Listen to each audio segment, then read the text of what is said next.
Okay, this is we're continuing our work on the 24 budget, and today we're taking testimony from the Center of Crime Victim Services, and we have Jennifer Pullman here with us. And you have any other staff, Jennifer? Yes, I do, Madam Chair. Carol Brochu, our Director of Finance and Administration, is here with me as well. All right, great. And you can see we have two members that are meeting remotely, and I believe Senator Sears has your section of the budget. So we're going to get started. A little late, we were on the floor. So why don't we have you, we have documents here in terms of the highlights and then the memo, and the other document we have is your criminal justice revenue. So if you want to tell us what document you want us to look at, this one seems to be the one that people work from first, but I'll leave it up to you. Thank you, Madam Chair. For the record, my name is Jennifer Pullman. I'm the Executive Director of the Vermont Center for Crime Victim Services. If it pleases the Chair, we were thinking that I might start with some of the more broader issues, and then Carol would be able to walk through some of the ups and downs and speak more specifically to what is being presented in terms of our revenues as well as our budget. Does that seem that would be helpful? Sure, and if your ups and downs, a lot of them are just sort of the usual fee for space or salaries. We don't need to cover. It would be just really the sort of the highlights or other initiatives or challenges you've got, and then I certainly know the issue around your revenues is an ongoing concern. So however you want to work it is fine with us. And we have till 2:30. Sure. So I think that the documents that are most important for what I was planning to touch upon would be that highlights one that you had shared. My eyes are not that good, but I believe that was the one with the pie chart that you were holding up, the JFO report, and then the memo that we had sent to the administration. Great. Okay. We have all those documents. Thank you.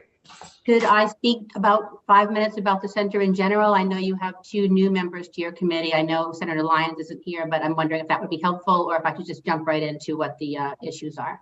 Well, you know, we have so many people now observing hearings. It's probably a good idea to give us a little framework, not only for Senator Perchuk, who's new to the committee, but for anyone who might be listening to your testimony. I can be quick on that piece, but we are odd. We are a quasi-state agency that was set up in 13 VSA 5361. So we're a state agency, but we have no state employees. And I think there's only 4 others of us out there. But we do have a charge in statute, and we are responsible for basically being a voice for victims and survivors and providers, both at the national level, the state level, locally, to try and inform programs, inform best practice, and make sure that there's a victim-centered perspective at the table. We serve as a clearinghouse for information around victim supports, victim resources. We provide direct services in the way of the Victims Compensation Program and the Restitution Unit. I'll be really quick on those programs. The Victims Compensation Program is in Vermont. We have one, as other states do as well, but that provides up to $10,000 of support for victims of crime when there has been probable cause found by a law enforcement officer that a crime has been committed. Generally, we're talking about violent crimes. It's not every crime. And there are certain expenses only that we cover. So again, when we're talking about violent crimes, it might be medical expenses, mental health expenses, lost wages. Are you frozen? Oh. The frozen can't answer. Yes. It seemed just like a pensive. I don't know. Carol, are you there? Oh. Is Carol on? She says she's not. Yes, I'm on. Okay. I'm just wondering, can you text Jennifer to let her know she's frozen? She'll probably know. Yes.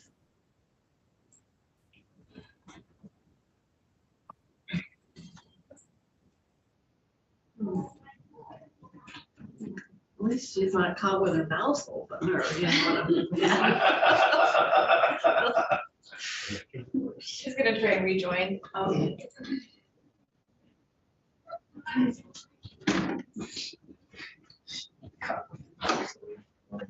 Well, sometimes you do, you know, where you're shooting. It'd be a lot worse.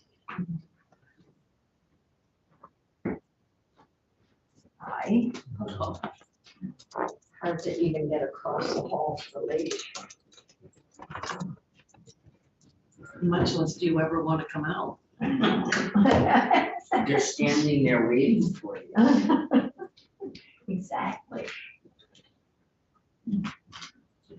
So, follow you inside. It's like,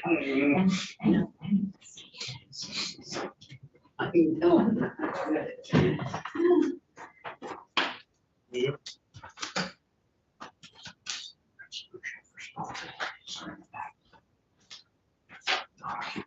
Yeah.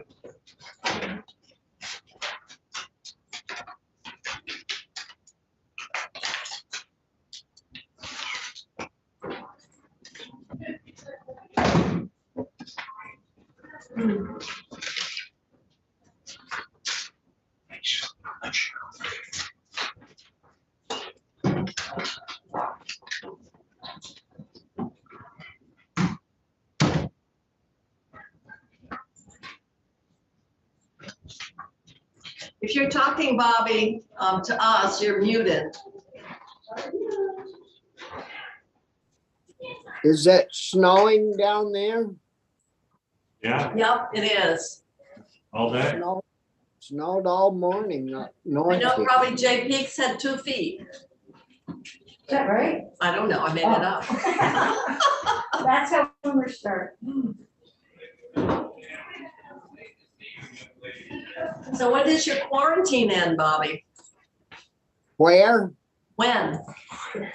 Well, I finally, last night I tested okay, but of course I can't tell you how I feel. But I tested okay, but I was up half the night coughing and spitting up stuff, and this morning actually went pretty well. We're still live, so you may not want to go into too much detail.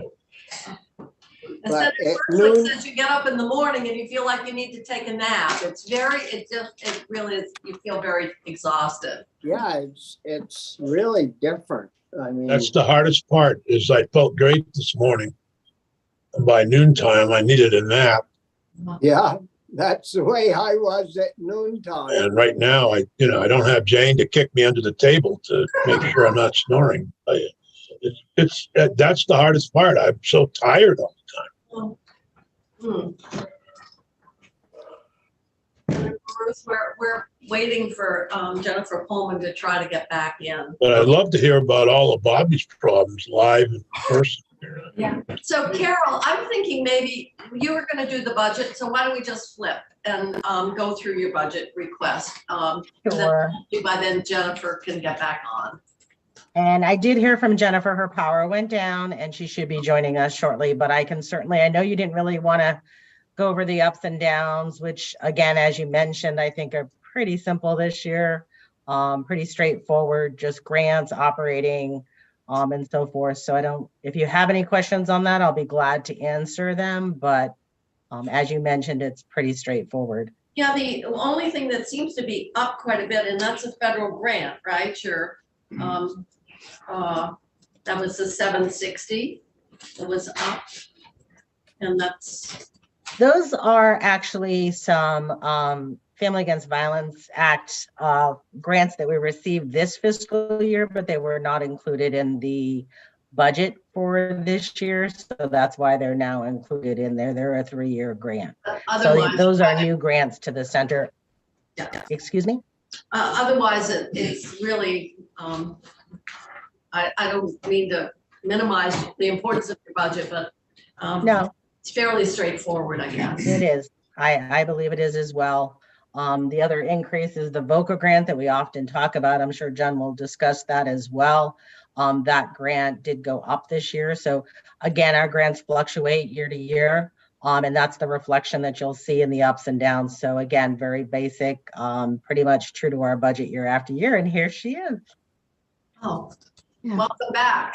Thank you. As if presenting on one's budget is not stressful enough, let's just add in a little bit of extra to it. Wow. So Carol, we just went through the ups and downs very quickly, so we can go back to, we thought we'd take while you were trying to get back on, use her testimony to deal with that, Okay. the presentation. All right, so I'm going to take a breath and not speak quickly and just use this time well. So I'm just going to jump to the fact that, overall with the funding that we do have through general funds, special funds, federal funds, we provide, basically 267 different subgrants in the state to 67 separate subgrantees. So as an example, we're talking about the network, we're talking about child advocacy centers, supervised visitation programs, legal services for victims. We do a lot with Voice and Choice, which is restorative justice options for victims as they go through CJCs. We fund Disability Rights Vermont, Association of Africans Living in Vermont, positions at Vermont State Police with grants, prosecutors, as well as human trafficking case managers. So we're able to do a lot with this sort of random picture of funds that we get. And again, you can see that in the pie chart, and you see that very little of the funds that we do receive are general fund dollars. $1.4 million are general fund dollars out of an $11.5 million budget. And it's really important to note that as far as general fund dollars go, those, and we're different than any other state agency, those don't go to keeping our doors open. Those don't go, not $1 goes to our staff salaries. They are straight pass-throughs. So those $1.4 million go directly out to network programs, CACs, supervised visitation programs, and to prosecutors as well that are specialized prosecutors. So those small portion of general fund dollars all go as a straight pass-through. The center does not take one single cent for any of its operation. We receive, as you can see from the pie chart, in the vast majority of the work that we do is with special funds and federal funds. And when I say the work that we do, I mean the work that we do in supporting programs out in the communities. The problem with that is that more and more this funding stream is becoming increasingly unpredictable. And I do want to give Carol props, and I say this a lot, that she's the only financial director that I know of any state agency that has to build our budget based on averages, projections, and predictions. We don't have this known piece to even start with. And she does an amazing job because somehow we've done a shell game where we haven't had to actually make any cuts, but we're not there anymore. What's also challenging for Carol and for our agency is that when we have to issue grants that support these very important positions in the community, that has to start happening in the spring. We don't know anything from the federal government, and even as far as our special funds, how those are going to be looking until the fall. So somehow, some way we've dodged bullets, but we're not in that position anymore. Past several years, VOCA has been our primary funding source at the federal level. We've lost over $9 million. And VOCA is funded with fees and fines on prosecutions. And those have declined, in part because there wasn't a lot of prosecutions happening in the last several years of major companies. You can imagine when Enron, for example, was brought to trial and found guilty and had that fine. That was a huge boon for VOCA. We didn't see a lot of that happening. Also, there were deferred prosecutions happening more and more, which was resulting in those fees going right back into the federal budget versus into VOCA. There's been some sort of a fix. We'd hoped that it might be an increase. What we found is it's just leveled off at the low that it's been at. And certainly, when I speak about federal funds, I know we're not here to talk about federal funding. We're here to talk about the state of Vermont. But I think it's important to note that VOCA has enabled us to do a lot of amazing things in Vermont, including supporting state positions. So while I can understand it might feel like, oh, are we bailing out the federal government? We think of it more that the federal government has enabled us to cover expenses that didn't require us to look at the general fund. We all had this discussion about the victim assistance program recently and how for years VOCA had funded that program. And we're really grateful that the state invested in that program, certainly, and that was really important to do. But I just want to qualify this by saying it's an overall bigger picture for us, and it's not about one entity or the state taking up for the feds or the feds taking up for the state. It's just about this whole larger picture of what we're trying to accomplish here in Vermont.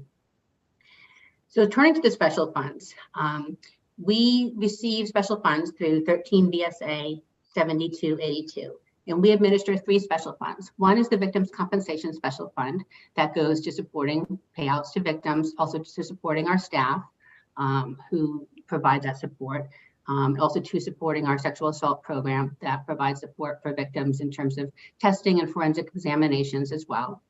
We support, we provide the support the DVSV fund that goes straight pass through to the network. Again, not a single cent is taken by the center, and that goes directly to the network for them to provide services in their communities. And then there's a 15% piece on top that goes to the restitution unit to support payments to victims. What we've seen in the past is that the special funds have, and this won't be a surprise for many of you, have declined over the years by about 47%. And this is not a blip. It's something the legislature recognized in 2012 when it asked for a report and a study to look at funding for crime victim services and how is this happening and what should it look like. And in 2013, there was a report that said, this is not tenable. It's not sustainable. We can't keep doing it this way. Unfortunately, there wasn't a lot of change that happened after that report, but what we've seen is that that wasn't a surprise, and where we are now is not a surprise. And, you know, one could say, or one could surmise, you know, could this be just pandemic related? But unfortunately, it's not. Certainly that did have an impact. We saw a lot of dismissals, we saw backlogs. It did have an impact. But what is more reflective of in our analysis, and I think that this analysis is fair, is just a change in practice. Police are not pulling over people, although, you know, they pulled me over 2 weeks ago, so I made my own contribution to the budget. But they're not pulling people over in the way that they did for traffic stops. It's just not happening. It's not happening because there's a lack of resources, but also in terms of where the practice is turning and what the priorities are. So that's not the boon that it once was. And also, you know, the reform efforts that we're doing as a state, which, you know, are so impressive, and we're so glad to be a part of that conversation, and we completely support. But those reform efforts, many of them do have ripple effects in terms of how we are funded. We wish we didn't rely on special funds as much, but the reality is that we do. And so when we make changes to our laws, for example, obviously, some of the pieces that have gone through the past few years have allowed for increased ability to waive fines, to forgive fines and fees, to go a parallel process, whether it be diversion or some other route. And you know, I know when House Judiciary was taking up H53, which you'll see at some point relates to driving with license suspended, that they said, okay, so this is going to impact your special funds. And JFO did find that, yes, it would. So when we make these reform efforts, which we absolutely support, I'm not here to say we change practice and policy that is sound. I'm just here to say that what we're seeing as a trend is not something that's going to change. So I want to speak more then to our official asks, which, and turn to the JFO report for the first one. You know, getting back to the fact that this is a trend, back in 2020, I think the initiative, I think actually came out of this committee. It predates me in this role, but this committee, I believe, had put the language in the budget to say we need to look at what is happening with special funds, especially crime victim services. And so that was requested at the end of 2020. It was a part of the language in the big bill, which we very much appreciated. But the report didn't come out until mid-session of 2021. So there really wasn't time to really act on some of those recommendations. So we're really grateful that the JFO did the report, and it gave us a couple of really solid pieces to build off of. The first of which is one of our asks, and one that was picked up by the administration, which is option 1 in the JFO report. which suggests that a way of raising some potential revenue, or actually, I shouldn't say raising, a way of shifting a revenue towards the DVSV fund and the compensation fund could be found in terms of moving that 725 that goes into the general fund from that surcharge in 13 BSA 7282. There's 725 that goes in that raises JFO estimated maybe $300,000 to $400,000 for the general fund. We're kind of thinking based on trends, maybe $300,000 is more realistic, but that be split between the DVSV fund and the compensation special fund and not go into the general fund. So that was our request. That was in the JFO report as option number 1. And we are asking, and it was picked up by the administration. So we are asking that this committee support that. It's a Band-Aid, but it's a really important Band-Aid. It's small in terms of what it means for the general fund, but it's huge in terms of what it means for us in terms of not having to cut positions.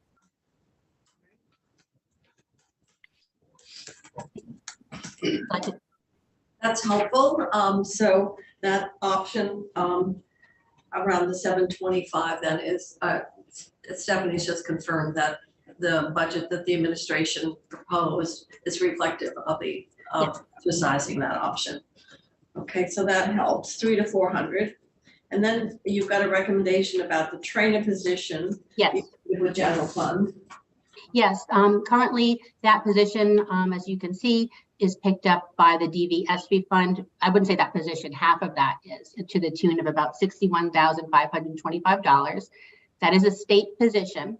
So every year you get the pay grade, they get the COLA. So every year it gets more expensive for the DVSV fund. It is a state position that's funded with special funds. We were in conversation with the Criminal Justice Training Council and about this. They were excited about it. They support it. And the administration did pick it up and they recommend. And again, this is $61,525 from the general fund, which again, we're talking about the DVSV fund having a $300,000 shortfall. So it's puzzle pieces putting together that we believe that we can keep this fund sustainable. So, you know, the surcharge plus shifting this position will make a huge difference in terms of what we can do to keep that fund alive and keep positions intact. Questions? We all set on that. It's all very well outlined here in your document. So It's also on this. yeah, so thank you. Thank you. And then you've got the 2 state employees within the major crime unit. Yes, one of which, both of which are grant funded, one of which was on a discretionary grant that will expire in June 30th. This is the one that was picked up by the administration.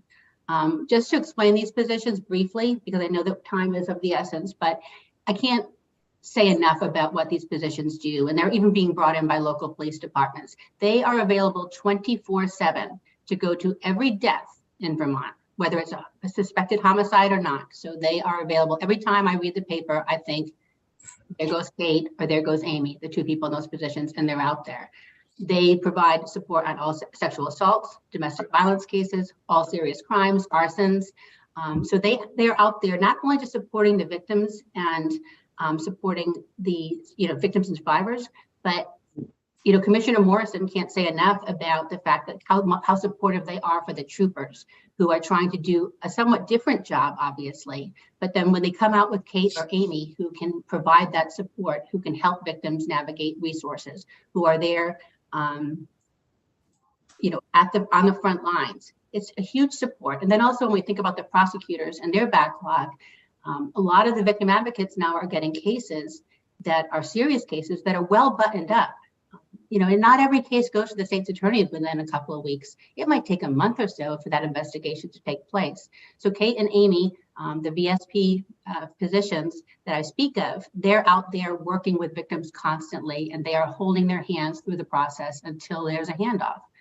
And, when you have local police departments asking for help too, I just can't say enough about these positions. And one was picked up by the governor, which in his recommend, which we are really grateful for. But the other one, the Kate Brayton, who is the Victim Services Director, her position is still reliant on VOCA funding. And when I think about the stress that these positions have, and what they go through, and they call me and they're worried, are we going to have a job? That's really hard for me to wrestle with when I think about how much they do for victims and survivors, but also for the entire system in terms of alleviating some of that load. So our request on this over the recommend is that general fund dollars be allocated to support the Victim Services Director. It's currently funded with VOCA dollars in the amount of $137,100. VOCA is not a reliable source to fund a critical state position. And we would really urge the committee to consider, I think that's over what the governor had put in his recommend, that's really our only ask. And it doesn't really directly benefit the center, it benefits victims of crime. And it would go through DPS, it would not be something that we would touch at all. Currently, we don't do anything besides fund it. It's a DPS position, and Commissioner Morrison is very excited about it. The reason she's not here for it was because she had to submit her budget before we made this request. So her budget was already set in stone. So it's kind of an awkward place wherein she's saying, go for it. You'd be our hero, but they can't ask at this point. Okay, so you've clarified. So on your summary sheet, the last bullet, then 2 of the state positions that you've been funding, one in fact got picked up in the governor's budget as it's been proposed, but the Victim Services Director at the $137,000 has not. It's been VOCA funded, and your request over and above what we have in the recommended budget is the $137 for that position. Yes, it is. And I believe that not only would that provide the much needed security for the state position to not be reliant on a volatile source, but it would also, again, give us a little more flexibility as we struggle with shortfalls all over the state with our 267 subgrantees who haven't gotten any increases, to be able to plug those gaps as we face another fiscal year of knowing that those gaps are going to be there. You have 267, I want to make sure it's 267 subgrantees. grantees. Subgrantees. So Carol Brochu has to file quarterly 267 subgrant reports. So it's for, it could be for small pieces, it could be for large pieces, but that's where we're involved in 267 different programs throughout the state. My goodness, I didn't know we would have that many. 267. Those are some recipients might have more than one grant. Absolutely. So we might have, for example, a network program that might use a grant, for example, and Carol can jump in at any point in time, but it might be one for a portion of a victim services advocate, and another might be for a person who works on who's dedicated to housing and employment services, for example, or so there's different ways. We use our grants in different ways depending on what the grant goal is and what the parameters are of that grant. So we figure out ways to support them. So yeah, it's possible. Sometimes it's just one grant to one, and sometimes it's 5 grants to one. But there's, again, 267 different subgrantee pieces. And so when things fall short, having not always being worried about having to cut somebody is a little bit helpful. Carol, did I capture that correctly? Yes, you did. So obviously, if the general fund, and except for the one that you're still here, the Victim Services Director, then obviously that has having those expenditures go away and picked up by the general fund will provide some financial relief and keeping those available to support your work. Absolutely. It would be a win-win. It's important for a policy reason. That's really why I'm here, but certainly having that a little bit of wiggle room would be really helpful for us. So we're not doing direct asks, let's say, but some of these pieces would make a huge difference. And again, from a policy perspective, it just makes good sense to just stabilize that position regardless of the outcome for the center. Senators here, do you have anything more that you want to add? I know that this is an I area. just have one question that I've gotten several inquiries about, and that was the money that we put in the budget last year for the survivors of Manhattan. And I wondered if you had any update on that. I can certainly start on that, but Carol can give more information. We finally figured out where the request came from, and we're in touch with that the Attorney Dougherty, and we met with her, and Carol provided the details that were needed and worked with her as far. I think that she was a little bit confused as to how the request should roll out, how the process should. So Carol, I know, has been working hard to try and with their contractors, but I'm going to turn it over to Carol. So yes, I have reached out several times. Basically, we're hoping to have a contract here fairly soon so that work can begin. But at this point, I haven't received the information back from them so that we can start that process. But yes, I have been in communication several times, just trying to really navigate what it is we need to do so that we can start this work. I anticipate that we'll be requesting carry forward so that work can happen in the next year as well, because of obviously not being able to get this project started as soon as we had hoped. We're trying hard to get the information, but it's been a long waiting game. And I've spoken with a couple of the victims to just let them know, like, we've done everything at this point that we can. We just need more. Thank you for the update. It's helpful. Any other comments or questions? Carol, did you want to note the 3% piece as well? Currently, there's two things around our 3%, but most notably is in the ups and down, I have included the 3% that we increased our base general fund.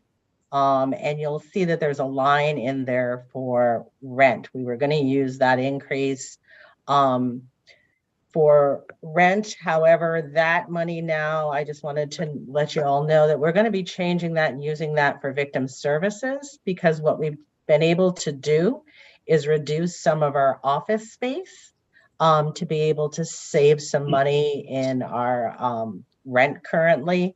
And then we'll be able to put that into victim services. Okay, well, that's good. Always good to save money on operating. Yeah. And move it. That's the 41,480. Correct. Yeah. So So yes, I just wanted to note that it's not going to be used for that. We were in the process of making the decision around office space when I was building the budget. And so we were able to come up with, I think, a better solution by reducing some of our office space to have some of that savings so that that money now can go into victim services. and that's subsequent to when the governor's budget was proposed and the update on the rent. So the governor was proposing putting the 41,400 for rent. It's actually just based, I believe, on the 3% increase to our base. So when we built our budget, we were able to increase our base by 3%. So that's where we initially put the need.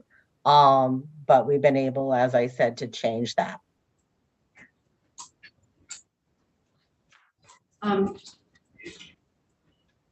Didn't you need some of that 3% for salaries and for your own? As Jen mentioned, the center does not use any general funds to support our staff. So again, our staff is totally supported with special funds and with federal administrative funds.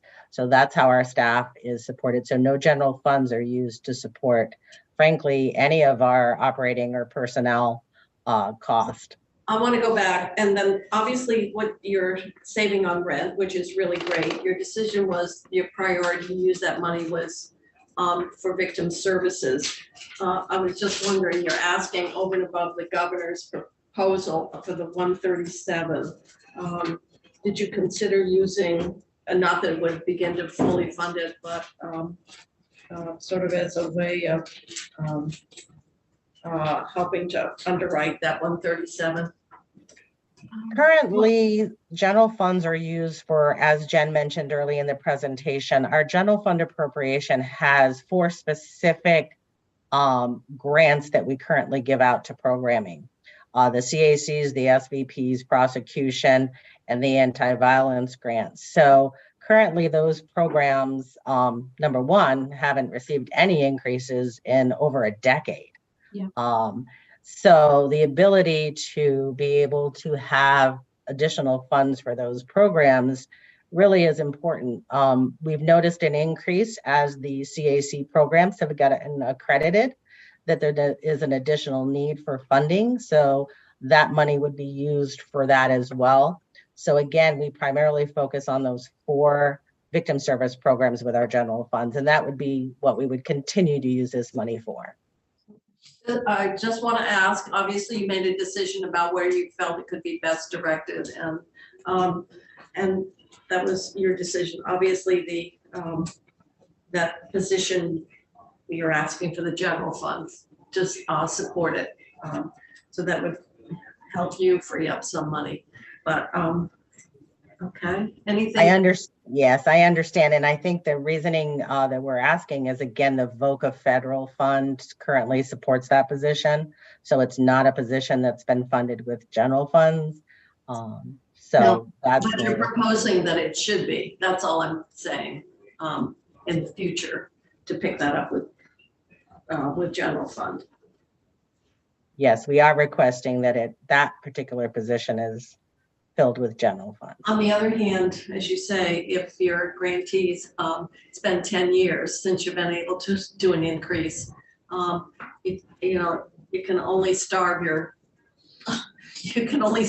that part of the system for so long. So, I can understand why you were trying to direct it in that way.